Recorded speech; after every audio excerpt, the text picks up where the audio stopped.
Ang tatlo. Tatlo kong dalagita. Naglalakad.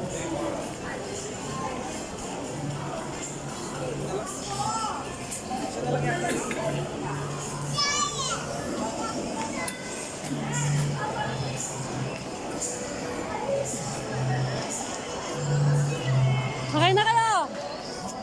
Sakay na kayo ah! Gusto niyo sumakay? Sakay na! Sige!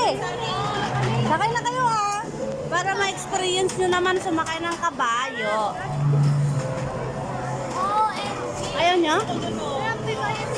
Saan nagbabayad? Ay, doon ba? Saan? Ay, ganyan na lang oh. Tren. Oh. Saan? Gusto nyo sumakay?